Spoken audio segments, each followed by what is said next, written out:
തിരുവനന്തപുരത്തെ ED. Raid നടത്തുന്ന പിണറായി വിജയന്റെ വീടിന് മുന്നിൽ കുത്തിയിരുന്ന് പ്രതിഷേധിച്ച് മുതിർന്ന CPM നേതാക്കൾ. ബേക്കറി ജംഗ്ഷനിലുള്ള വാടക വീടിന് മുന്നിലാണ് പ്രതിഷേധം നടത്തുന്നത്. കെ ജയചന്ദ്രൻ, മുൻ മന്ത്രി V Sivankutty, V Joy MLA, Anavoor Nagappan തുടങ്ങിയവരുടെ നേതൃത്വത്തിലാണ് പ്രതിഷേധം നടക്കുന്നത്. MV Jayarajan, P Jayarajan, K Rajesh തുടങ്ങിയവരും പ്രതിഷേധത്തിൽ പങ്കെടുക്കുന്നുണ്ട്.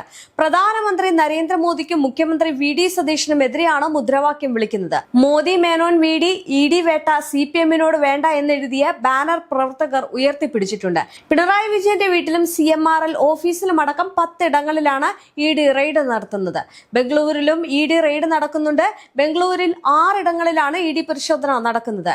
എക്സാലോജിക് ഓഫീസിലും ചില ജീവനക്കാരുടെ വീടുകളിലും പരിശോധന നടക്കുന്നുണ്ട്. തിരുവനന്തപുരത്തെ വാടക വീട്ടിൽ പിണറായി വിജയൻ ഉള്ളപ്പോഴാണ് ഇ.ഡി. എത്തിയത്. കണ്ണൂരിലെ വീട്ടിൽ എൻഫോഴ്സ്മെന്റ് ഡയറക്ടറേറ്റ് പരിശോധന നടത്തുന്നുണ്ട്. CMRL MD ശശിധരൻ കർത്തയുടെ വീട്ടിലും മുൻ മന്ത്രി മുഹമ്മദ് റിയാസിന്റെ കോഴിക്കോട്ടെ വീട്ടിലും റെയ്ഡ് നടക്കുന്നുണ്ട്. കേസിൽ ഇ.ഡി. അന്വേഷണം തുടരാമെന്ന ഹൈക്കോടതി ഉത്തരവിന് പിന്നാലെയാണ് നടപടി.